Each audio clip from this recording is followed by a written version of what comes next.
الله أكبر الله أكبر.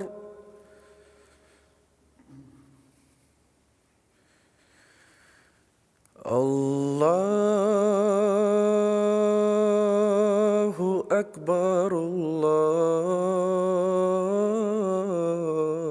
الله أكبر.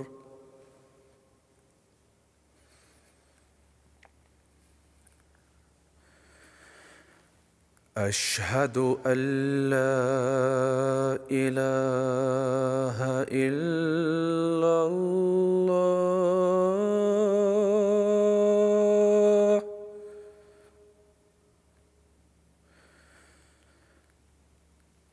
أشهد أن لا إله إلا الله.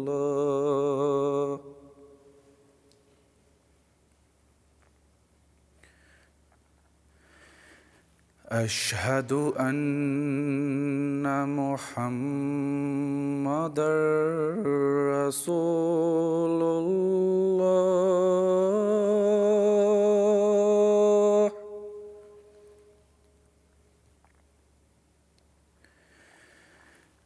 أشهد أن محمدًا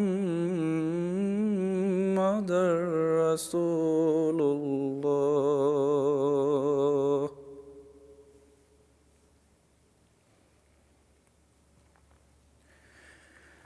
حي على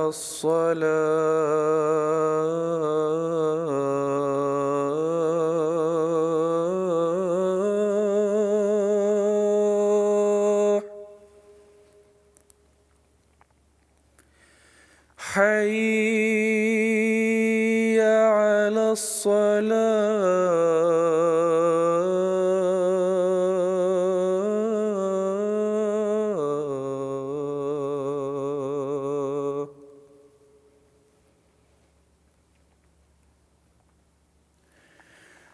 حي على الفلاح.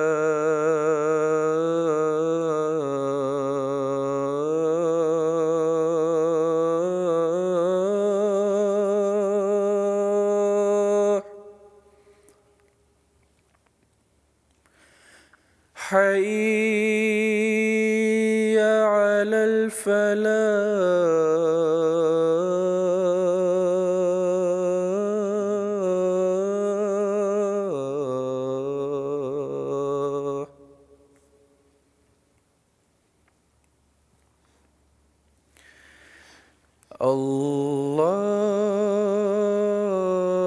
الله أكبر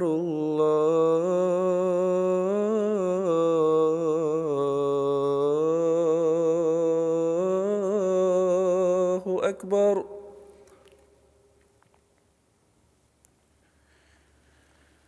لا إله إلا الله.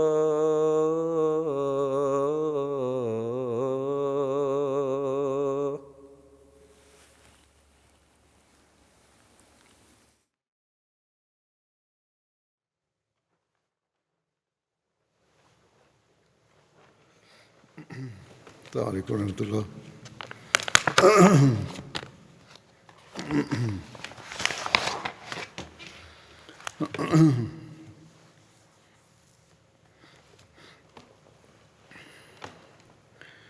أشهد أن لا إله إلا الله وحده لا شريك له وأشهد أن محمدًا عبده ورسوله. أما بعد فأعوذ بالله من الشيطان الرجيم. بسم الله الرحمن الرحيم. الحمد لله رب العالمين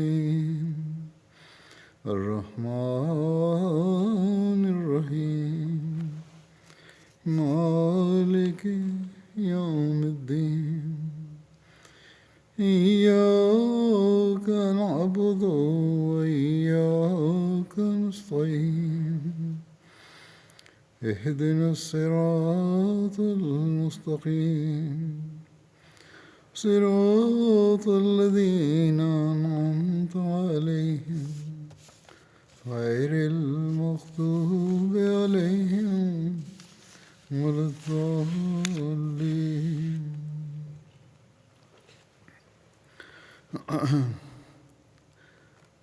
حضرت عمر رضی اللہ تعالیٰ عنہ کا ذکر ہو رہا تھا اور ان کے اسلام لانے کے بارے میں ذکر ہوا تھا. حضرت مسلم موعود رضی اللہ عنہ حضرت عمر کے اسلام قبول کرنے متعلق جس طرح بیان فرماتے ہیں وہ یہ ہے کہ حضرت عمر اسلام کی برابر سختی سے مخالفت کرتے رہے، یعنی جب تک اسلام نہیں لائے مسلسل مخالفت کر رہے تھے. ایک دن ان کے دل میں خیال پیدا ہوا کہ کیوں نہ اس مذہب کے بانی کا ہی کام تمام کر دیا جائے، اور اس خیال کے آتے ہی انہوں نے تلوار ہاتھ میں لی اور رسول کریم صلی اللہ علیہ وسلم کے قتل کے لیے گھر سے نکل کھڑے ہوئے. راستے میں کسی نے پوچھا کہ عمر کہاں جا رہے ہو؟ انہوں نے جواب دیا کہ محمد صلی اللہ علیہ وسلم کو مارنے کے لیے جا رہا ہوں. اس شخص نے ہنس کے کہا کہ اپنے گھر کی تو پہلے خبر لو، تمہاری بہن اور بہنوئی تو اس پر ایمان لے آئے ہیں. حضرت عمر نے کہا یہ جھوٹ ہے. اس شخص نے کہا خود جا کے دیکھ لو. حضرت عمر وہاں گئے، دروازہ بند تھا، اندر ایک صحابی قرآن کریم پڑھا رہے تھے. آپ نے دستک دی، اندر سے آپ کے بہنوئی کی آواز آئی، کون ہے؟ عمر نے جواب دیا عمر. انہوں نے جب دیکھا کہ حضرت عمر آئے ہیں اور وہ جانتے تھے کہ آپ اسلام کی شدید مخالف ہیں، تو انہوں نے جو صحابی قرآن کریم پڑھا رہے تھے انہیں کہیں چھپا دیا. اس طرح قرآن کریم کے اوراق بھی کسی کونے میں چھپا کر رکھ دیے، پھر دروازہ کھولا. حضرت عمر چونکہ یہ سن کر آئے تھے کہ وہ مسلمان ہو گئے ہیں، یعنی ان کے بہنوئی اور بہن، اس لیے انہوں نے آتے ہی دریافت کیا کہ دروازہ کھولنے میں دیر کیوں کی؟ آپ کے بہنوئی نے جواب دیا آخر دیر لگ جاتی ہے. حضرت عمر نے کہا یہ بات نہیں ہے، کوئی خاص امر دروازہ کھولنے میں روک بنا ہے. مجھے آواز بھی آ رہی تھی کہ تم اس صحابی کی باتیں سن رہے تھے. مشرکین مکہ رسول کریم صلی اللہ علیہ وسلم کو صحابی کہا کرتے تھے. انہوں نے پردہ ڈالنے کی کوشش کی ان کے بہنوئی نے، لیکن حضرت عمر کو غصہ آ گیا اور اپنے بہنوئی کو مارنے کے لیے آگے بڑھے. آپ کی بہن اپنے خاوند کی محبت کی وجہ سے درمیان میں آ گئیں. حضرت عمر چونکہ ہاتھ اٹھا چکے تھے اور ان کی بہن اچانک درمیان میں آ گئی تھیں، وہ اپنا ہاتھ روک نہ سکے اور ان کا ہاتھ زور سے ان کی ناک پر لگا، یعنی بہن کی ناک پر، اور اس سے خون بہنے لگا. حضرت عمر جذباتی آدمی تھے. یہ دیکھ کر کہ انہوں نے عورت پر ہاتھ اٹھایا ہے جو عرب کے طریق کے خلاف تھا، اور پھر بہن پر ہاتھ اٹھایا ہے، حضرت عمر نے بات ٹلانے کے لیے کہا اچھا مجھے بتاؤ تم کیا پڑھ رہے تھے؟ بہن نے سمجھ لیا کہ عمر کے اندر نرمی کے جذبات پیدا ہو گئے ہیں. اس نے کہا کہ جاؤ، تمہارے جیسے انسان کے ہاتھ میں وہ پاک چیز دینے کے لیے تیار نہیں. حضرت عمر نے کہا پھر میں کیا کروں؟ بہن نے کہا کہ سامنے پانی ہے، نہا کر آؤ، تب وہ چیز تمہارے ہاتھ میں دی جا سکتی ہے. حضرت عمر نہائے اور واپس آئے. بہن نے قرآن کریم کے اوراق جو سن رہے تھے آپ کے ہاتھ میں دیے. چونکہ حضرت عمر کے اندر ایک تغیر پیدا ہو چکا تھا، اس لیے قرآن آیات پڑھتے ہی ان کے اندر رقت پیدا ہوئی، اور جب وہ آیات ختم کر چکے تو بے اختیار انہوں نے کہا کہ اشہد ان لا الہ الا اللہ و اشہد ان محمد رسول اللہ. یہ الفاظ سن کر وہ صحابی بھی باہر نکل آئے جو حضرت عمر سے ڈر کر چھپ گئے تھے۔ پھر حضرت عمر نے دریافت کیا کہ رسول کریم صلی اللہ علیہ وسلم آج کل کہاں مقیم ہیں۔ رسول اللہ صلی اللہ علیہ وسلم ان دنوں مخالفت کی وجہ سے گھر بدلتے رہتے تھے۔ انہوں نے بتایا کہ آج کل آپ دار ارقم میں تشریف رکھتے ہیں۔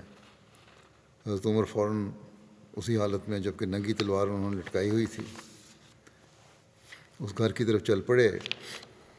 بہن کے دل میں شدید شبہ پیدا ہوا کہ شاید وہ بری نیت سے نہ جا رہے ہوں۔ انہوں نے آگے بڑھ کر کہا کہ خدا کی قسم، میں تمہیں اس وقت تک نہیں جانے دوں گی جب تک تم مجھے یہ اطمینان نہ دلا دو کہ تم کوئی شرارت نہیں کرو گے۔ حضرت عمر نے کہا کہ میں پکا وعدہ کرتا ہوں کہ میں کوئی فساد نہیں کروں گا۔ حضرت عمر وہاں پہنچے یعنی اس جگہ جہاں رسول پاک صلی اللہ علیہ وسلم تھے اور دستک دی۔ رسول کریم صلی اللہ علیہ وسلم اور صحابہ اندر بیٹھے ہوئے تھے، دینی درس ہو رہا تھا۔ کسی صحابی نے پوچھا کون؟ حضرت عمر نے جواب دیا عمر۔ صحابہ نے کہا یا رسول اللہ دروازہ نہیں کھولنا چاہیے، ایسا نہ ہو کہ کوئی فساد کرے۔ حضرت حمزہ نئے ایمان لائے تھے، وہ سپاہیانہ طرز کے آدمی تھے۔ انہوں نے کہا کہ دروازہ کھول دو، میں دیکھوں گا کہ وہ کیا کرتا ہے۔ چنانچہ ایک شخص نے دروازہ کھول دیا۔ حضرت عمر آگے بڑھے تو رسول اللہ صلی اللہ علیہ وسلم نے فرمایا عمر تم کب تک میری مخالفت میں بڑھتے چلے جاؤ گے؟ حضرت عمر نے کہا یا رسول اللہ میں مخالفت کے لیے نہیں آیا، میں تو آپ کا غلام بننے کے لیے آیا ہوں۔ وہ عمر جو 1 گھنٹہ پہلے اسلام کے شدید دشمن تھے اور رسول کریم صلی اللہ علیہ وسلم کو مارنے کے لیے گھر سے نکلے تھے، ایک آن میں اعلیٰ درجے کے مومن بن گئے۔ حضرت عمر مکہ کے رئیسوں میں سے نہیں تھے، لیکن بہادری کی وجہ سے نوجوانوں پر آپ کا اچھا اثر تھا۔ جب آپ مسلمان ہوئے تو صحابہ نے جوش میں آ کر نعرہ تکبیر بلند کیے۔ اس کے بعد نماز کا وقت آیا اور رسول کریم صلی اللہ علیہ وسلم نے نماز پڑھنی چاہیے، تو وہی عمر جو 2 گھنٹے قبل گھر سے اس لیے نکلا تھا کہ رسول کریم صلی اللہ علیہ وسلم کو مارے، اس نے دوبارہ تلوار نکال لی اور کہا یا رسول اللہ خدا تعالیٰ کا رسول اور اس کے ماننے والے تو چھپ کر نمازیں پڑھیں اور مشرکین مکہ باہر دندناتے پھریں، یہ کس طرح ہو سکتا ہے؟ میں دیکھوں گا کہ ہمیں خانہ کعبہ میں نماز ادا کرنے سے کون روکتا ہے۔ رسول کریم صلی اللہ علیہ وسلم نے فرمایا یہ جذبہ تو بہت اچھا ہے، لیکن ابھی حالات ایسے ہیں کہ ہمارا باہر نکلنا مناسب نہیں۔ لیکن اس کے بعد پھر خانہ کعبہ میں نماز بھی ادا کی گئی، جیسے کہ پہلے بھی ایک ذکر ہو چکا ہے اس کا۔ اس کو مسلم موعود نے بیان فرمایا ہے کہ ابتدائی زمانہ اسلام میں صرف 2 شخص مسلمانوں میں بہادر سمجھے جاتے تھے، ایک حضرت عمر اور دوسرے امیر حمزہ۔ جب یہ دونوں اسلام میں داخل ہوئے تو انہوں نے رسول کریم صلی اللہ علیہ وسلم سے درخواست کی کہ ہم یہ پسند نہیں کرتے کہ ہم گھروں میں چھپ کر اللہ تعالیٰ کی عبادت کیا کریں۔ جب کعبہ پر ہمارا بھی حق ہے تو کوئی وجہ نہیں کہ ہم اپنے اس حق کو حاصل نہ کریں اور کھلے بندوں اللہ تعالیٰ کی عبادت نہ کریں۔ چنانچہ رسول کریم صلی اللہ علیہ وسلم جو کفار کو فساد کے جرم سے بچانے کے لیے گھر میں نماز ادا کر لیا کرتے تھے، خانہ کعبہ میں عبادت کے لیے تشریف لے گئے، اور اس وقت آپ کے ایک طرف حضرت عمر تلوار کھینچ کر چل رہے تھے اور دوسری طرف امیر حمزہ، اور اس طرح رسول کریم صلی اللہ علیہ وسلم نے خانہ کعبہ میں علی الاعلان نماز ادا کی۔ جب حضرت عمر کے اسلام کی خبر قریش میں پھیلی تو سخت جوش میں آ گئے، اور اسی جوش کی حالت میں انہوں نے حضرت عمر کے مکان کا محاصرہ کر لیا۔ حضرت عمر باہر نکلے تو ان کے ارد گرد لوگوں کا ایک بڑا مجمع اکٹھا ہو گیا، اور قریب تھا کہ بعض جوشیلے ان پر حملہ آور ہو جائیں، لیکن حضرت عمر بھی نہایت دلیری کے ساتھ ان کے سامنے ڈٹے رہے۔ آخر اسی حالت میں مکے کا رئیس اعظم عاص بن وائل وہاں آ گیا اور اس ہجوم کو دیکھ کر اس نے اپنے سردارانہ انداز میں آگے بڑھ کر پوچھا کہ یہ کیا معاملہ ہے؟ لوگوں نے کہا عمر صاحب بھی ہو گیا۔ اس رئیس نے موقع شناسی سے کام لیتے ہوئے کہا تو خیر پھر بھی اس ہنگامے کی ضرورت نہیں ہے، میں عمر کو پناہ دیتا ہوں۔ اس آواز کے سامنے عربی دستور کے مطابق لوگوں کو خاموش ہونا پڑا اور وہ آہستہ آہستہ منتشر ہو گئے۔ اس کے بعد حضرت عمر چند دن تک امن میں رہے، کیونکہ عاص بن وائل کی پناہ کی وجہ سے کوئی ان سے تعرض نہیں کرتا تھا۔ لیکن اس حالت کو حضرت عمر کی غیرت نے زیادہ دیر تک برداشت نہ کیا، چنانچہ ابھی زیادہ عرصہ نہیں گزرا تھا کہ انہوں نے عاص بن وائل سے جا کر کہہ دیا کہ میں تمہاری پناہ سے نکلتا ہوں۔ حضرت عمر بیان کرتے ہیں کہ اس کے بعد میں مکہ کی گلیوں میں بس پٹتا اور پیٹتا ہی رہتا تھا، یعنی لڑائی جھگڑا ہی رہتا تھا، مگر حضرت عمر نے کبھی کسی کے سامنے آنکھ نیچی نہیں کی۔ حضرت مسلم موعود رضی اللہ عنہ بیان فرماتے ہیں کہ دیکھو رسول کریم صلی اللہ علیہ وسلم کے کتنے شدید دشمن تھے، مگر پھر ان پر کیسی تبدیلی پیدا ہوئی۔ نہ صرف ان کی اصلاح ہوئی بلکہ وہ روحانیت کے ایسے اعلیٰ مقام پر پہنچ گئے کہ ان کا پہنچانا بھی مشکل ہو گیا، پہچاننا بھی مشکل ہو گیا، یعنی بالکل کایا پلٹ گئی، پہچانے نہیں جاتے تھے کہ یہ وہی لوگ ہیں۔ حضرت عمر جو اسلام اور مسلمانوں کے خلاف لٹ لیے پھرتے تھے، جب انہیں اسلام لانا نصیب ہوا تو ان میں ایسی تبدیلی پیدا ہوئی کہ دنیا کے فائدے کے لیے اپنی جان جوکھوں میں ڈالنے لگے اور دن رات اسلام کی خدمت میں مصروف ہو گئے۔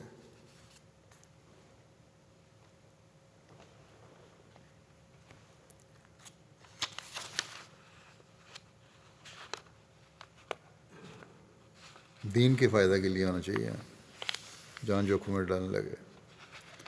حضرت مسیح موعود علیہ الصلوۃ والسلام حضرت عمر کے قبول اسلام کا واقعہ بیان کرتے ہوئے اس طرح فرماتے ہیں، حضرت عمر رضی اللہ عنہ نے دیکھو کس قدر فائدہ پہنچا۔ ایک زمانہ میں یہ ایمان نہ لائے تھے اور 4 برس تک کا توقف ہو گیا۔ اللہ تعالیٰ خوب مصلحت سمجھتا ہے کہ اس میں کیا سیر تھا۔ ابو جہل نے تلاش کی کہ کوئی ایسا شخص تلاش کیا جاوے جو رسول اللہ صلی اللہ علیہ وسلم کو قتل کر دے۔ اس وقت حضرت عمر بڑے بہادر اور دلیر مشہور تھے اور شوکت رکھتے تھے۔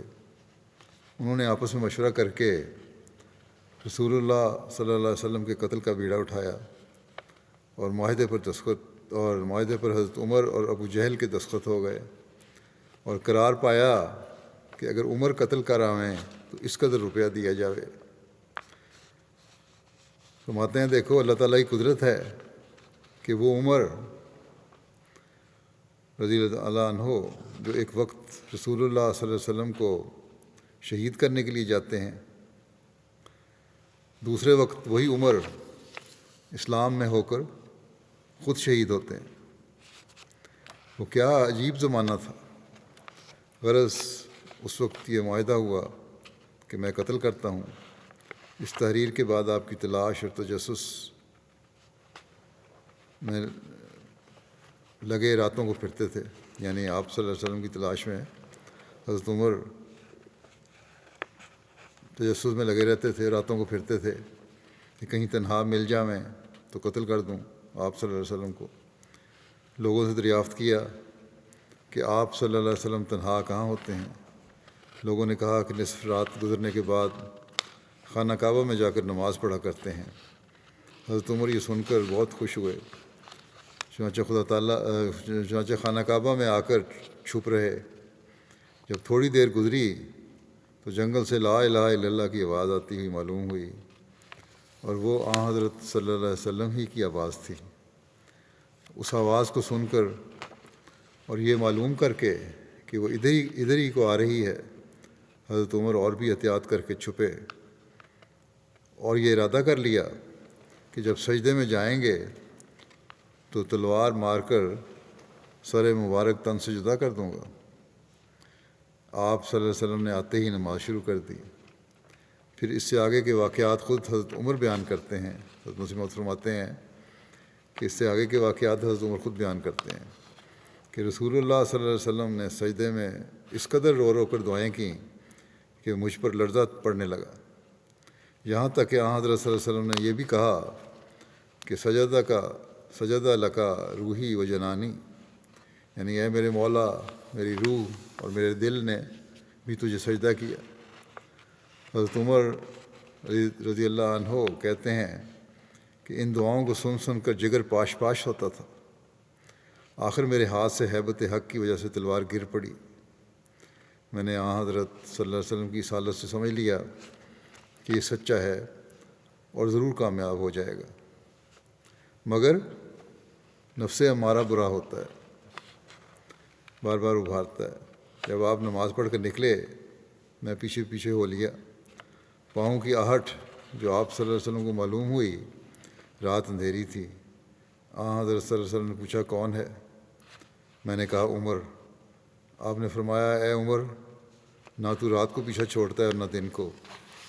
اس وقت مجھے رسول اللہ صلی اللہ علیہ وسلم کی روح کی خوشبو آئی اور میری روح نے محسوس کیا کہ حضرت صلی اللہ علیہ وسلم بد دعا کریں گے۔ میں نے عرض کیا یا حضرت بد دعا نہ کریں۔ حضرت عمر کہتے ہیں کہ وہ وقت اور وہ گھڑی میرے اسلام کی تھی، یہاں تک کہ خدا نے مجھے توفیق دی کہ میں مسلمان ہو گیا۔ یہ ایک روایت ہے حضرت مسیح علیہ السلام کی، اور دوسری بھی اسی کی تفصیل بیان کرتے ہوئے آپ نے بیان فرمائی ہے ایک اور جگہ، ایک وقفے کے بعد، وہ بھی یہی باتیں ہیں لیکن ایک دو الفاظ اس میں ذرا آخر نتیجے مختلف نکالے ہوئے ہیں۔ فرماتے ہیں کہ حضرت عمر رضی اللہ عنہ ابو جہل کے ساتھ اسلام سے پہلے ملتے تھے، بلکہ لکھا ہے کہ ایک مرتبہ ابو جہل نے منصوبہ کیا کہ حضرت صلی اللہ علیہ وسلم کی زندگی کا خاتمہ کر دیا جاوے، اور کچھ روپیہ بھی بطور انعام مقرر کیا۔ حضرت عمر اس کام کے لیے منتخب ہوئے، چنانچہ انہوں نے اپنی تلوار کو تیز کیا اور موقع کی تلاش میں رہے۔ آخر حضرت عمر کو پتہ ملا کہ آدھی رات کو آپ کعبہ میں آ کر نماز پڑھتے ہیں، چنانچہ یہ کعبہ میں آ کر چھپ رہے، اور انہوں نے سنا کہ جنگل کی طرف سے لا الہ الا اللہ کی آواز آتی ہے، اور وہ آواز قریب آتی گئی، یہاں تک کہ رسول اللہ صلی اللہ علیہ وسلم کعبہ میں داخل ہوئے اور آپ نے نماز پڑھی۔ حضرت عمر کہتے ہیں کہ آپ نے سجدے میں اس قدر مناجات کی کہ مجھے تلوار چلانے کی ضرورت نہ رہی۔ چنانچہ آپ نماز سے فارغ ہوئے تو آپ آگے چلے، پیچھے پیچھے میں تھا۔ حضرت صلی اللہ علیہ وسلم کو میرے پاؤں کی آہٹ معلوم ہوئی اور آپ نے پوچھا کون ہے؟ میں نے کہا کہ عمر۔ اس پر آپ نے فرمایا اے عمر، نہ تو دن کو میرا پیچھا چھوڑتا ہے نہ رات کو۔ حضرت صلی اللہ علیہ وسلم کے اس قول سے حضرت عمر کہتے ہیں کہ میں نے محسوس کیا کہ آپ بد دعا کریں گے، اس لیے میں نے کہا کہ حضرت آج کے بعد میں آپ کو ایذا نہ دوں گا۔ عربوں میں چونکہ وعدے کا لحاظ بہت بڑا ہوتا ہے، اس لیے حضرت صلی اللہ علیہ وسلم نے یقین کر لیا، مگر دراصل حضرت عمر کا وقت آ پہنچا تھا۔ یہ باتیں پچھلی حوالے سے ذرا نئی ہیں۔ حضرت کے دل میں گزرا کہ اس کو خدا ضائع نہیں کرے گا، چنانچہ آخر حضرت عمر مسلمان ہوئے، اور پھر وہ دوستیاں، وہ تعلقات جو ابو جہل اور دوسرے مخالفوں سے تھیں، یکلخت ٹوٹ گئے اور ان کی جگہ ایک نئی اخوت قائم ہوئی۔ حضرت ابوبکر اور دوسرے صحابہ ملے، اور پھر ان پہلے تعلقات کی طرف کبھی خیال تک نہ آیا۔ ایک جگہ حضرت عمر کے قبول اسلام کا واقعہ وہی اسی طرز پہ بیان کرتے ہوئے پھر آپ نے بیان فرمایا ہے، ہلکے سے چند الفاظ مختلف ہوں گے۔ فرماتے ہیں کہ حضرت عمر کا حضرت صلی اللہ علیہ وسلم کے قتل کے لیے جانا آپ لوگوں نے سنا ہوگا۔ ابو جہل نے ایک قسم کا اشتہار قوم میں دے رکھا تھا کہ جو جناب رسالت میں آپ کو قتل کرے گا وہ بہت کچھ انعام و اکرام کا مستحق ہوگا۔ حضرت عمر نے مشرف با اسلام ہونے سے پہلے ابو جہل سے معاہدہ کیا اور قتل حضرت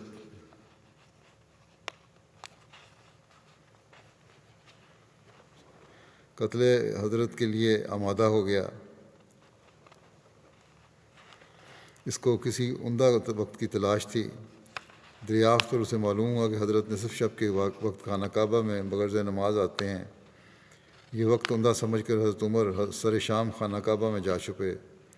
آدھی رات کے وقت جنگل میں سے لا الہ الا اللہ کی آواز آنا شروع ہوئی۔ حضرت عمر نے ارادہ کیا کہ جب حضرت صلی اللہ علیہ وسلم سجدے میں گریں تو اس وقت قتل کروں۔ حضرت صلی اللہ علیہ وسلم نے درد کے ساتھ مناجات شروع کیں اور سجدے میں اس طرح حمد الہی کا ذکر کیا کہ حضرت عمر کا دل پسیج گیا۔ ان کی ساری جرت جاتی رہی اور ان کا قاتلانہ ہاتھ سست ہو گیا۔ یہ نرمی کو حضرت عمر کے اس میں اس طرح بیان کیا آپ نے۔ نماز ختم کر کے جب حضرت صلی اللہ علیہ وسلم گھر کو چلے تو ان کے پیچھے حضرت عمر ہو گئے۔ حضرت صلی اللہ علیہ وسلم نے آہٹ پا کر دریافت کیا اور معلوم ہونے پر فرمایا کہ اے عمر، کیا تو میرا پیچھا نہ چھوڑے گا؟ حضرت عمر بد دعا کے ڈر سے بول اٹھے کہ حضرت، میں نے آپ کے قتل کا ارادہ چھوڑ دیا، میرے حق میں بد دعا نہ کیجیے گا۔ چنانچہ حضرت عمر فرمایا کرتے تھے کہ وہ پہلی رات تھی جب مجھ میں اسلام کی محبت پیدا ہوئی۔ ابھی 3 حوالے میں نے مختلف پڑھے ہیں یہ بتانے کے لیے کہ جنوری 1901 کا ہے، 1 اگست 1902 کا ہے، 1 جون 1904 کا ہے یا 1907 کا ہے شاید۔ لیکن بہرحال ان 3 جگہوں پر رات کو خانہ کعبہ میں حملے کا ذکر آپ نے فرمایا ہے۔ شاید اس کے بعد پھر نفس کے ہاتھوں مجبور ہو کر دن کو بھی نکلے ہوں گے اور وہ بہن بھائی والا واقعہ پیش آیا جس کو عام بیان کیا جاتا ہے۔ لیکن بہرحال آپ نے 3 دفعہ یہی فرمایا اور یہ ہوا۔ لیکن کیونکہ نفس ہمارا کا بھی ذکر کیا آپ نے، ہو سکتا ہے پھر ایک جوش آیا ہو اور اس وقت نکلے ہوں۔ اور دونوں واقعات میں یہ تو بہرحال ذکر ہے، چاہے وہ بہن والا واقعہ ہو، بہن بھائی والا یا یہ رات کو قتل والا، کہ ابو جہل کے بھڑکانے اور انعام مقرر کرنے تھے آپ نے، حضرت عمر نے یہ ارادہ کیا تھا۔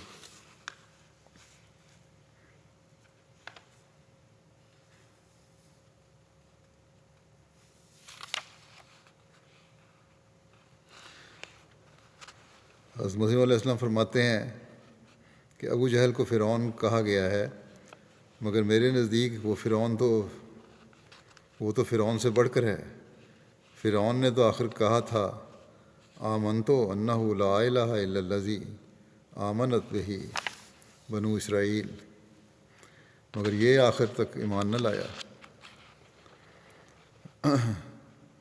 مکے میں سارا فساد اسی کا تھا اور بڑا متکبر اور خود پسند، عظمت اور شرف کو چاہنے والا تھا۔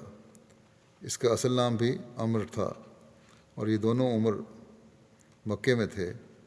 خدا کی حکمت کہ ایک عمر کو کھینچ لیا اور ایک بے نصیب رہا، اس کی روح تو دوزخ میں جلتی ہوگی، اور حضرت عمر نے ضد چھوڑ دی تو بادشاہ ہو گئے۔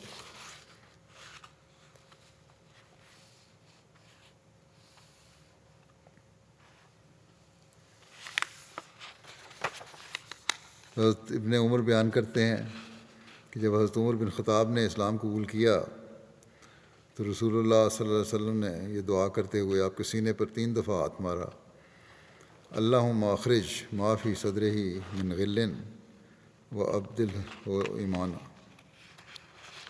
اے اللہ اس کے سینے میں جو کچھ بھی بغض ہے اسے دور کر دے اور اس کو ایمان سے بدل دے۔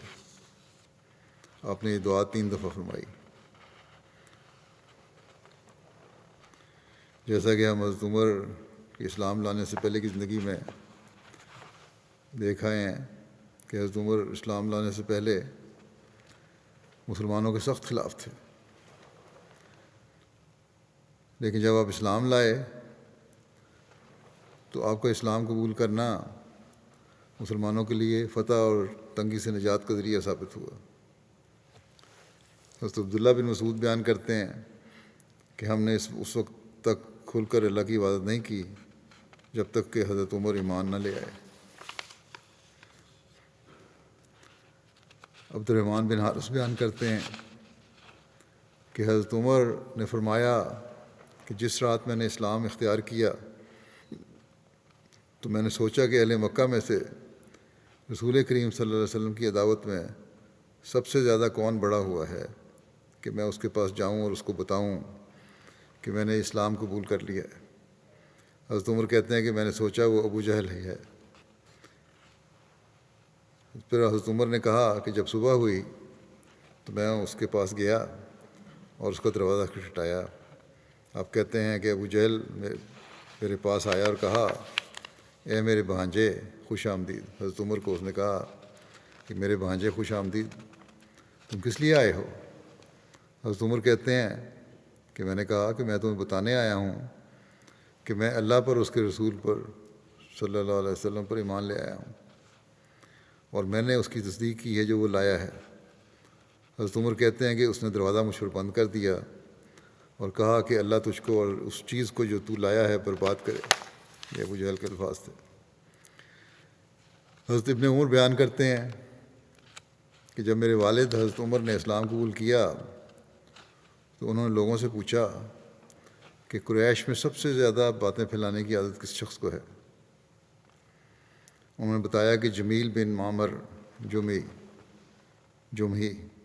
حضرت ابن عمر کہتے ہیں کہ آپ صبح صبح اس کے پاس چلے گئے اور میں بھی آپ کے پیچھے پیچھے گیا اور میں دیکھ رہا تھا کہ آپ کیا کرتے ہیں، اور میں کم عمر تو تھا لیکن جو کچھ دیکھتا تھا اس کو سمجھتا تھا۔ ابن عمر کہہ رہے ہیں یہاں تک کہ جب آپ اس کے پاس پہنچے تو اس سے کہا کہ اے جمیل، کیا تجھے معلوم ہے کہ میں نے اسلام قبول کر لیا اور دین محمد صلی اللہ علیہ وسلم میں داخل ہو چکا ہوں؟ حضرت ابن عمر کہتے ہیں کہ اللہ کی قسم آپ نے اس بات کو دہرایا نہیں تھا، یعنی دوسری دفعہ کہنے کی ضرورت نہیں پڑی کہ وہ اپنی چادر کو گھسیٹتے ہوئے نکل پڑا، اور حضرت عمر بھی اس کے پیچھے پیچھے ہو لیے۔ حضرت ابن عمر کہتے ہیں کہ میں بھی اپنے والد کے پیچھے ہو لیا، یہاں تک کہ جب وہ خانہ کعبہ کے دروازے پر کھڑا ہو گیا، یعنی وہ شخص جمیل، اور بلند آواز سے پھر چیخا کہ اے قریش کے گروہ، یہ اعلان کیا اس نے کعبہ کے دروازے پہ کھڑے ہو کے کہ اے قریش کے گروہ، اور وہ کعبہ کے گرد اپنی اپنی مجلسوں میں بیٹھے ہوئے تھے لوگ، اس کو متوجہ ہوئے اس کی طرف۔ انہوں نے کہا کہ سن لو، عمر بن خطاب صحابی ہو گیا ہے۔ راوی کہتے ہیں کہ حضرت عمر اس کے پیچھے سے یہ کہہ رہے تھے کہ اس نے جھوٹ کہا ہے، میں نے تو اسلام قبول کیا ہے، صحابی نہیں ہوا بلکہ میں نے اسلام قبول کیا ہے، اور اس بات کی گواہی دی ہے کہ اللہ کے سوا کوئی معبود نہیں، اور یہ کہ محمد صلی اللہ علیہ وسلم اس کے بندے اور رسول ہیں۔ پھر قریش آپ پر جھپٹے، آپ ان سے اور آپ سے برابر لڑتے رہے، یعنی لڑائی ہوتی رہی، پھر یہاں تک کہ سورج ان کے سروں پر آ گیا۔ راوی نے کہا کہ آپ تھک گئے، یعنی حضرت عمر تھک گئے تو بیٹھ گئے اور آپ کے سر پر کھڑے ہو گئے لوگ۔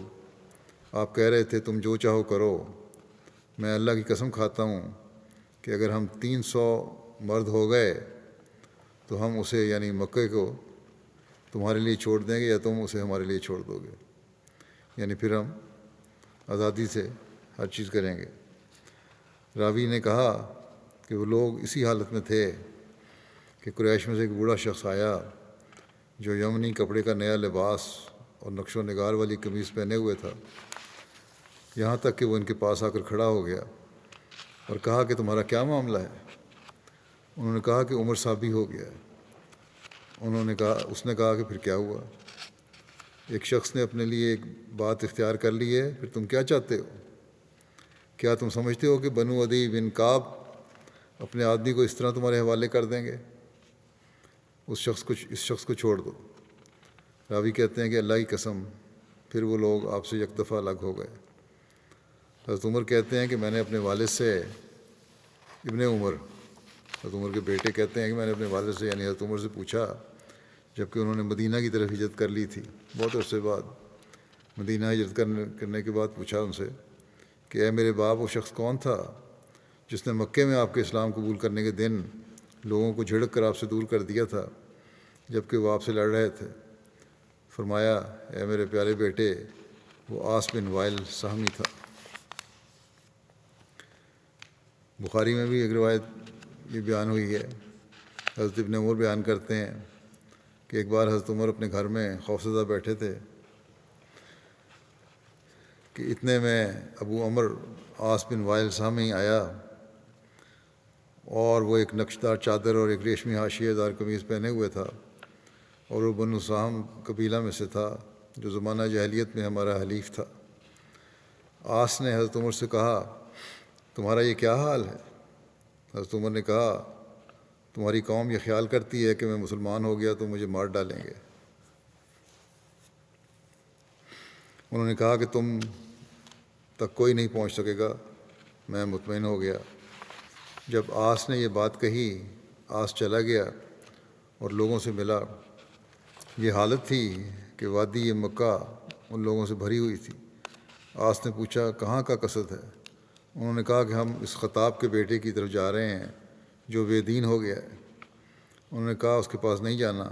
یہ سن کر لوگ واپس آ گئے۔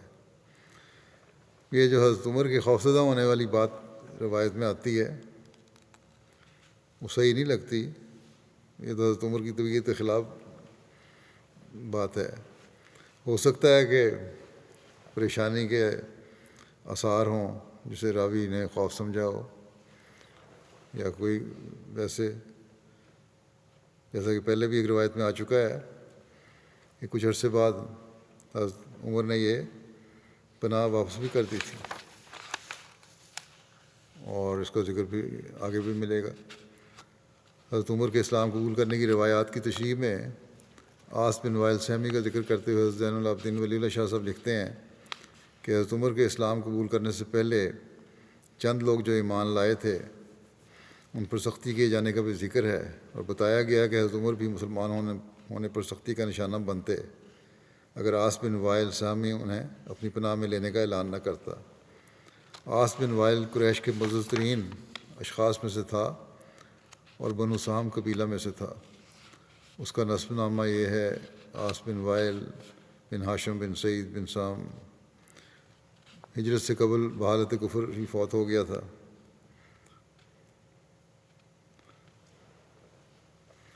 اور حضرت عمر بنو عدی خاندان میں سے تھی، اور بنو عدی اور بنو سہم کے خاندان ایک دوسرے کے حلیف تھے، اور اس معاہدہ اور دوستی اور مدد کی وجہ سے عاص بن وائل نے اپنا اخلاقی فرض جاننا کہ حضرت عمر کی مدد کریں۔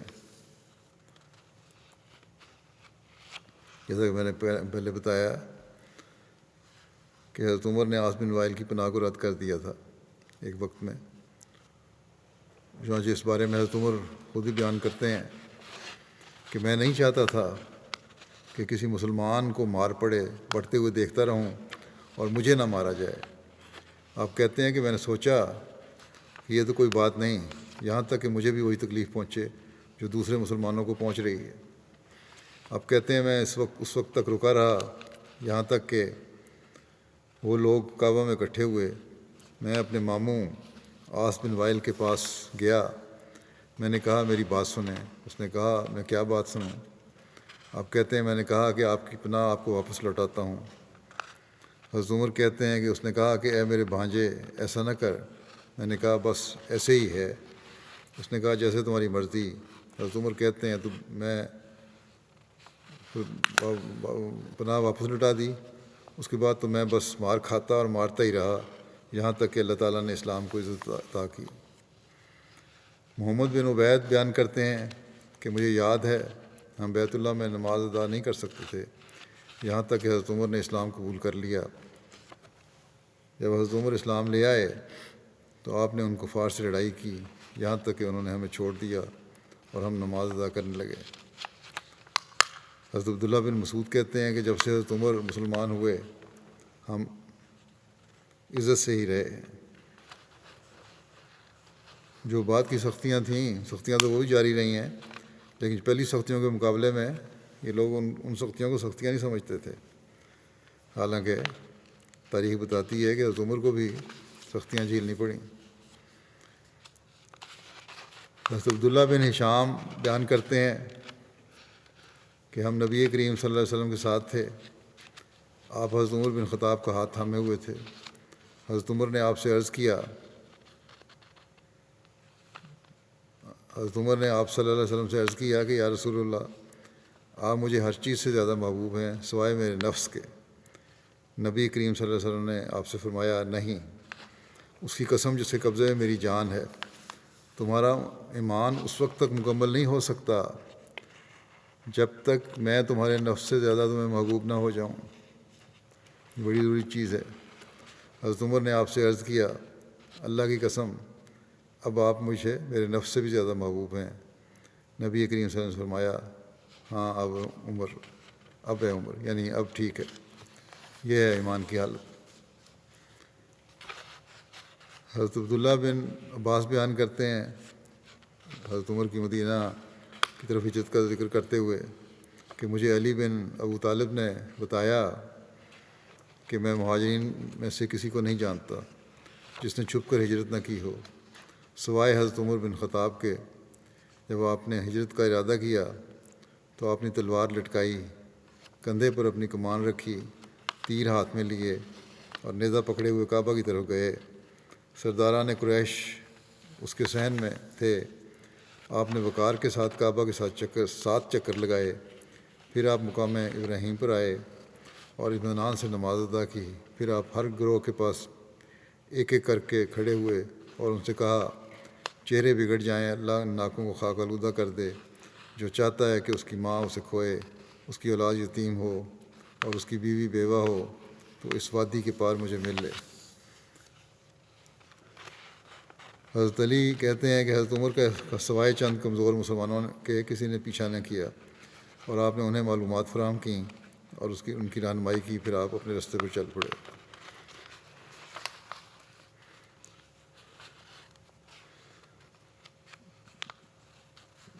حضرت عمر کی ہجرت کے بارے میں، اس طرح کھل کے ہجرت کرنے کے بارے میں حضرت علی کی صرف یہی ایک روایت ہے جو بیان کی جاتی ہے، لیکن سیرت نگار اس سے مختلف رائے رکھتے ہیں اکثر. ایک محمد حسین ہیکل نے حضرت عمر کی سیرت رسوانے پر مشتمل کتاب لکھی ہے. اس نے اس بحث کو اٹھایا ہے کہ حضرت صلی اللہ علیہ وسلم نے ہجرت کا حکم دیتے ہوئے ارشاد فرمایا تھا کہ خاموشی سے، چپکے سے اور چھپ کر مکہ سے نکلیں تاکہ مخالفین کو علم نہ ہو، مبادا وہ روک پیدا کریں اور مزید تنگ کریں. تو اس واضح حکم کے ہوتے ہوئے حضرت عمر کیسے اس کی نافرمانی کر سکتے تھے؟ جبکہ اس کے ساتھ ساتھ طبقات ابن سعد اور ابن ہشام میں وضاحت سے لکھا ہے کہ حضرت عمر نے بھی دیگر مسلمانوں کی طرح چپکے سے ہجرت کی تھی. بہرحال اگر حضرت علی کی روایت کو کوئی کسی طرح صحیح قرار دینا بھی ہے تو ہو سکتا ہے کہ کسی وقت کھڑے ہو کر یہ اعلان کیا ہو اور اس وقت ہجرت نہ کی ہو. کعبہ میں جب کھڑے ہو کے اعلان سرداروں کے سامنے کیا تھا کہ میں جا رہا ہوں، مجھے روک لینا، لیکن ہجرت نہ کی ہو. اور جب ہجرت کا پروگرام بنا تو خاموشی سے ہجرت کی. تو بہرحال ہیکل کی بات اپنے اندر وزن رکھتی ہے.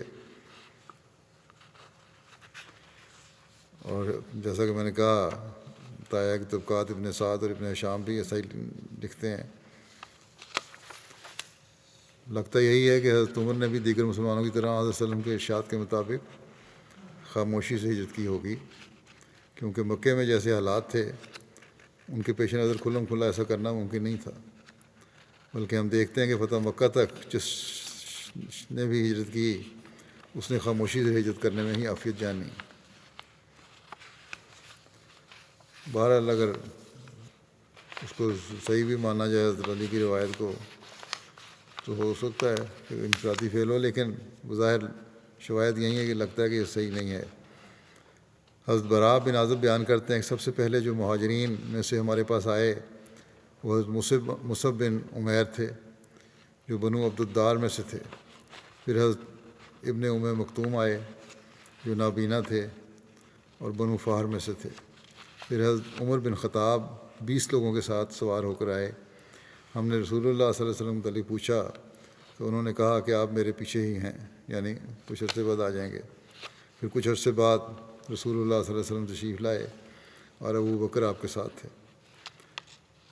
اگر یہ روایت صحیح ہے تو پھر زیادہ کبھی امکان یہی ہے کہ حضرت عمر نے کسی وقت مجلس میں ہجرت کا ذکر کر دیا ہو اور جوش میں کہہ دیا ہو کہ مجھے روک کر دکھانا، لیکن ہجرت خاموشی سے ہی کی ہے، کیونکہ 20 لوگ بھی، یہ روایت آتی ہے کہ 20 لوگ آپ کے ساتھ تھے۔ بہرحال اللہ عالم۔ حضرت عمر مدینہ پہنچ کر قباء میں رفاع بن عبد المنذر کے مہمان ہوئے۔ قباء جیسا کہ ہم جانتے ہیں 3 میل کے فاصلے پر اس کی بالائی آبادی ہے ابھی مدینہ سے، اور یہاں انصار کے کچھ خاندان آباد تھے۔ ان سب میں ممتاز عمر بن عوف کا خاندان تھا۔ اس خاندان کے سردار کلثوم بن ہدم تھے۔ قباء پہنچ کر حضرت صلی اللہ علیہ وسلم نے انہی کے مکان پر قیام فرمایا تھا۔ حضرت عمر کی مواخات کے متعلق مختلف روایات ملتی ہیں۔ ایک روایت کے مطابق رسول اللہ صلی اللہ علیہ وسلم نے حضرت عمر اور حضرت ابو بکر صدیق کے درمیان مواخات قائم فرمائی، لیکن یہ مواخات بھی 2 موقع پر ہوئی تھی، ایک دفعہ مکے میں اور ایک دفعہ ہجرت کے بعد مدینے میں۔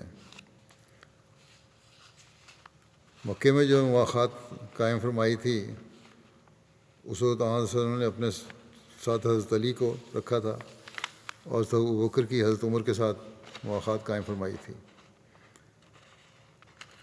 بہرحال یہ دونوں علیحدہ علیحدہ واقعات ہیں مواخات قائم ہونے کے۔ مدینے میں مہاجر اور انصار کے درمیان مواخات قائم فرمائی تھی، اور ایک روایت میں ہے کہ رسول اللہ صلی اللہ علیہ وسلم نے حضرت عمر بن خطاب اور حضرت عویم بن ساعدہ کے درمیان مواخات قائم فرمائی تھی ہجرت کے بعد۔ ایک دوسری روایت کے مطابق رسول اللہ صلی اللہ علیہ وسلم نے حضرت عمر بن خطاب کی مواخات حضرت عتبان بن مالک کے ساتھ قائم فرمائی تھی۔ ایک اور روایت کے مطابق حضرت عمر کی مواخات حضرت معاذ بن افراء سے قائم فرمائی تھی۔ حضرت مرزا بشیر احمد صاحب نے تو یہ لکھا ہے کہ حضرت عمر کی مواخات حضرت عتبان بن مالک سے ہوئی تھی۔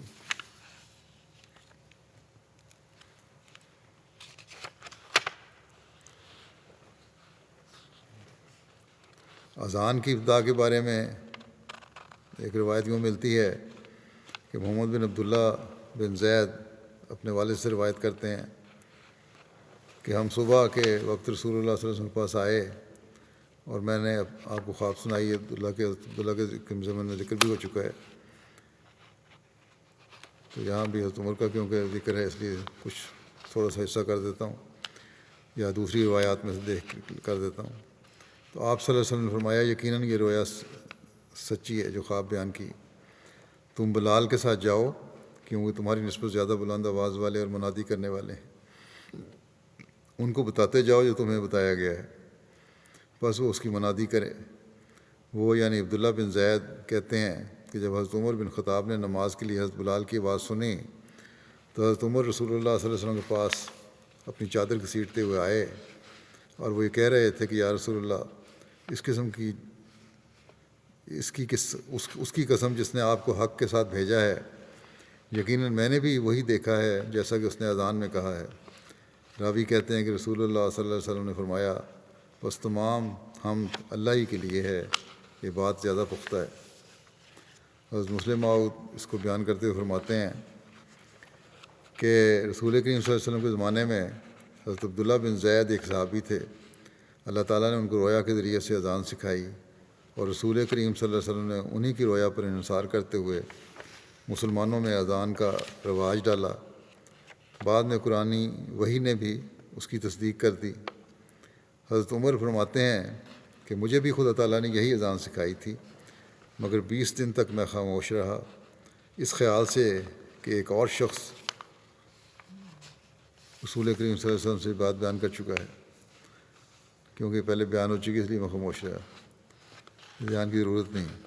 اسی کی طرف رسول کریم صلی اللہ علیہ وسلم کی یہ حدیث بھی اشارہ کرتی ہے کہ المومن و یرا و یرا لہو، یعنی مومن کو کبھی تو براہ راست خبر دی جاتی ہے، کبھی دوسروں کی معرفت اسے خبر پہنچائی جاتی ہے۔، باقی انشاءاللہ آئندہ میں بیان کروں گا۔ اس وقت مختصراً میں اس طرف بھی توجہ دلانے چاہتا ہوں کہ آج رمضان کا آخری جمعہ ہے. اس کو صرف رمضان کے آخری جمعے کے طور پر نہ لیں، بلکہ یہ جمعہ ہمارے لیے آئندہ کے لیے نئی راہیں متعین کرنے والا ہونا چاہیے. رمضان میں جن باتوں کی طرف توجہ ہوئی ہے اور جو نیکیاں کرنے کی توفیق ملی ہے، انہیں رمضان کے بعد بھی ہمیں جاری رکھنے کی کوشش کرنی چاہیے، بلکہ اس میں ترقی کرنی چاہیے، ورنہ رمضان میں سے گزرنا ہمارے لیے بے فائدہ ہے اگر ہم ان نیکیوں اور پاکیزہ تبدیلیوں کو قائم نہیں رکھتے اور اس میں ترقی نہیں کرتے. گزشتہ جمعے کو میں نے درود اور استغفار کی طرف توجہ دلائی تھی. وہ صرف رمضان تک ہی محدود نہ رہے کہ رمضان گزرا اور ہم دنیاوی کاموں میں اس طرح غرق ہو جائیں کہ دعاؤں اور استغفار کو بھول ہی جائیں. اس طرح بھی میں نے خاص طور پہ کہا تھا کہ ہمیں ہمیشہ یاد جاری رکھنا چاہیے. فی زمانہ جب دجالی چالیں نئے نئے حربے استعمال کر رہی ہیں، دنیا کی جگہ چون نے اکثریت کو اپنی لپیٹ میں لیا ہوا ہے، ہمارے نوجوان اور بچے بھی بعض اوقات اس کے زیر اثر آ جاتے ہیں. ایسے میں ہمیں اپنے لیے بھی بہت دعاؤں کی ضرورت ہے. اللہ تعالیٰ ہمیں ان شیطانی حملوں سے، دجالی حملوں سے بچا کے رکھے اور اپنے بچوں کو اپنے ساتھ چمٹا کر، اپنے ساتھ لگا کر، ایک ان کا خاص تعلق اپنے ساتھ پیدا کر کے انہیں خدا تعالیٰ کی ہستی اور اسلام کی خوبصورت تعلیم کے بارے میں بھی بتانے کی ضرورت ہے، اور پھر مکمل یقین کروا کر، بچوں کے دلوں میں مکمل یقین پیدا کروا کر، پھر انہیں ایسا خدا تعالیٰ کے ساتھ چمٹانے کہ ان کا کوئی فعل، کوئی عمل، کوئی کام، ان کی کوئی سوچ خدا تعالیٰ کی رضا کے خلاف نہ ہو، اس کی تعلیم کے خلاف نہ ہو. ہر دنیاوی سوچ اور فتنے کا ان کے پاس جواب ہو. یہ نہیں کہ بعض چیزوں کے جواب نہیں آتے اور دوسروں سے متاثر ہو جائیں وہ، اور اس جواب کی وجہ سے وہ اپنے آپ کو اس فتنوں سے محفوظ رکھنے والے بن سکیں. اور یہی ہماری نسلوں کی زندگیوں کو سنوارنے اور ان کی بقا کی ضمانت ہے. اور یہی ہر قسم کے فتنوں سے اپنی نسل کو بچانے کا صحیح طریق ہے. لیکن یہ اس وقت تک نہیں ہو سکتا جب تک ہم خود بھی ایمان اور یقین میں اپنے اعلیٰ معیار حاصل نہیں کرتے، اس معیار تک نہیں پہنچتے جو ایک مومن کا خاصہ ہونا چاہیے.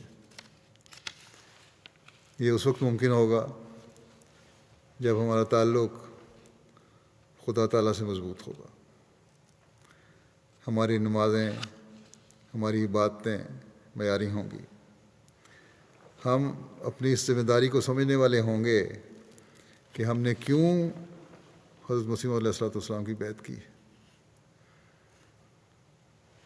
یہ بہت بڑی ذمہ داری ہے جو ہم پر عائد ہوتی ہے کہ اپنے ایمانوں کو مضبوط کرتے ہوئے، اپنے اعمال پر مستقل نظر رکھتے ہوئے اپنی نسلوں کو بچانے کا ذریعہ بنیں.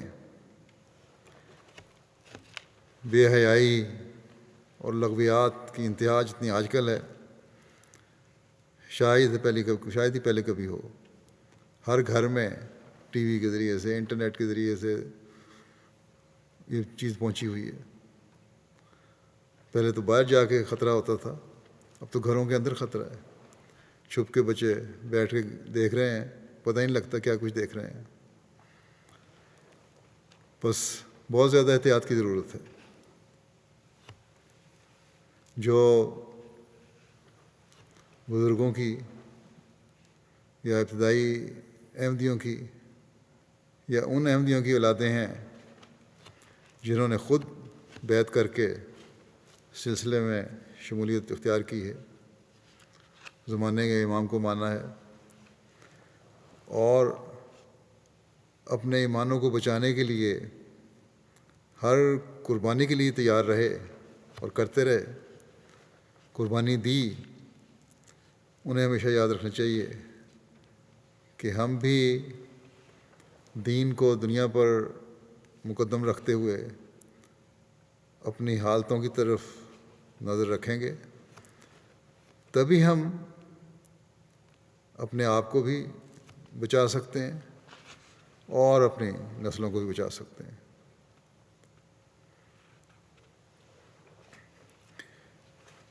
کسی خاندان، چاہے وہ کوئی خاندان ہو، بزرگوں کے خاندان ہو یا کسی بزرگ کی اولاد جو ہے، اس کا خاندان اور بزرگی یہ زمانہ نہیں دے سکتے کہ ضرور اللہ تعالیٰ انہیں نوازتا رہے گا یا ان سے راضی رہے گا. ہر شخص کا عمل بہرحال اللہ تعالیٰ کی رضا حاصل کرنے کے لیے ضروری ہے. اپنے عمل ہی ہیں جو ہمیں بچائیں گے. کسی کی رشتہ داری، کسی کا خاندان کسی کو نہیں بچا سکتا. اس لیے اس کے لیے ہمیشہ بہت دعا بھی کرنی چاہیے، اپنی دینی کمزوریوں پر نظر بھی رکھنی چاہیے، اپنے بچوں اور نسلوں کو دنیا سے زیادہ دین میں ترقی کے لیے دعا کرنی چاہیے. دنیاوی ترقی کے لیے ہم بہت دعائیں کرتے ہیں، دین کی ترقی کے لیے اس سے زیادہ دعا کرنی چاہیے. اسی طرح جو خود احمدی ہوئے ہیں انہیں بھی اپنی سوچوں کو، اپنے عمل کو اس نہج پر چلانا ہوگا،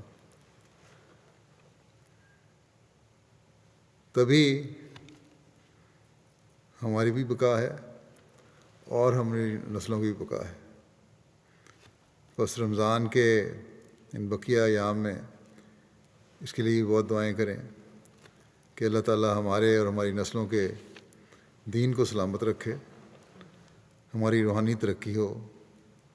رمضان کے بعد بھی ہماری باتوں کے معیار اونچے سے اونچے ہوتے رہیں، ہمارا خدا تعالیٰ سے پختہ تعلق قائم ہو، ہم دجال کی چالوں میں آنے سے محفوظ رہیں.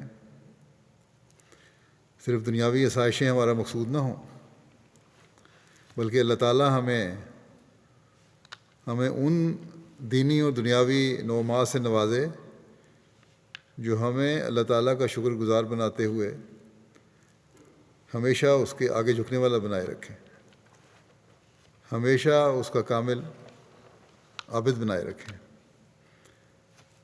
اسی طرح اس بات کی توجہ دلانا چاہتا ہوں کہ آج کل جو کرونا کی وبا پھیلی ہوئی ہے، جس نے تمام دنیا کو اپنی لپیٹ میں لیا ہوا ہے، اس سے بچنے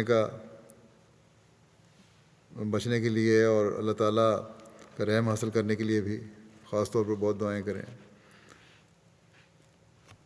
اسی طرح خاص طور پر جن ممالک میں احمدیت کی مخالفت زوروں پر ہے اور زندگیاں ان کے لیے جیرن کی ہوئی ہیں، ان کے لیے بہت دعا کریں. اللہ تعالیٰ ان کے لیے آسانیاں پیدا فرمائے. پاکستان کے احمدی جو ہیں ان کو تو خاص طور پر صدقہ اور خیرات اور دعاؤں پر ان دنوں میں بھی اور بعد میں بھی ہمیشہ بہت زیادہ توجہ دینی چاہیے۔ انشاءاللہ تعالیٰ یہ دعائیں اور یہ اللہ تعالیٰ کو رضا حاصل کرنے کی کوششیں جو ہیں دشمن کے ہر ہیلے اور حربے کو ناکام و نامراد کر دیں گی۔ رب کل شیء خادموں کا رب فاحفظنی وانصرنی وارحمنی اور اللہم انا نجعلک فی نحورہم ونعوذ بک من شرورہم، ان کی دعائیں جو ہیں یہ بہت پڑھیں۔ لیکن یہ بھی یاد رکھیں کہ صرف زبانی دعائیں کام نہیں آتی۔ لوگ خطوں میں پوچھ لیتے ہیں کون سی دعا کروں میں۔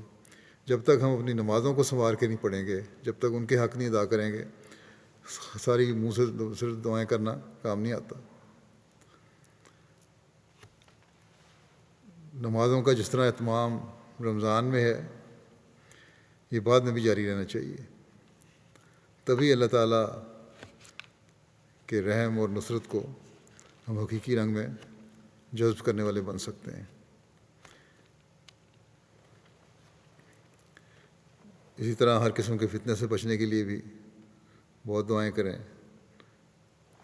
اللہ تعالیٰ ہمیں توفیق دے کہ ہم اس رمضان میں بقایا 4-5 دن رہ گئے ہیں کامیابی سے گزرنے والے ہوں، اور پھر اس رمضان کے بعد ان نیکیوں کو جاری رکھنے والے ہوں۔ یہ بھی یاد رکھیں کہ ہم اپنی دعاؤں کے دائرے کو جتنا وسیع کریں گے اتنے ہی اللہ تعالیٰ کے فضل ہم پر ہوں گے۔ اس لیے خاص طور پر ہر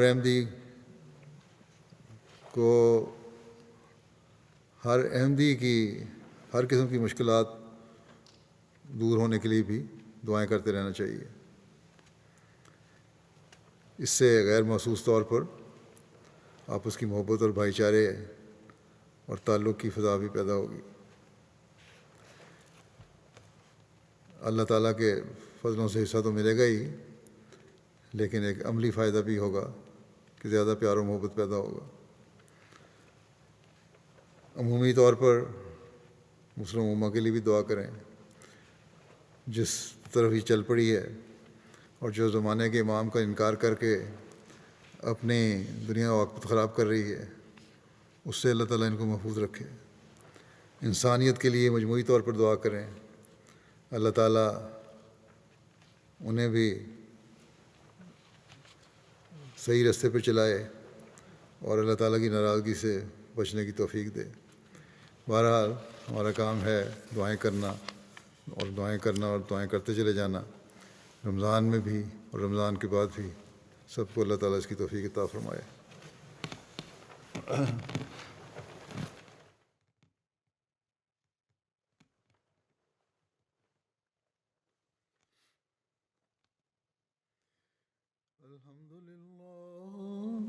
الحمد لله نحمده ونستعينه ونستغفره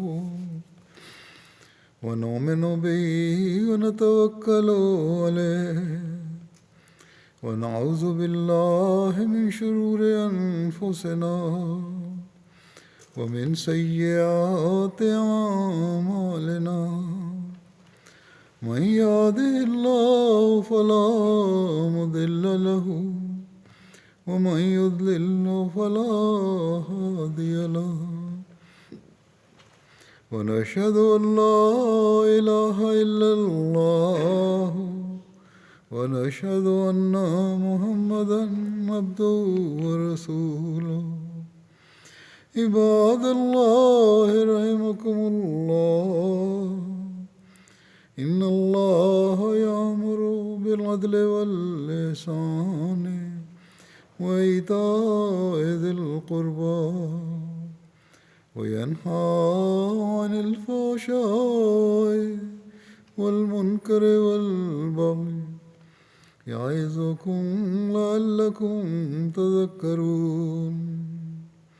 اذكروا الله يذكركم وادعوه يستجب لكم ولذكر الله أكبر۔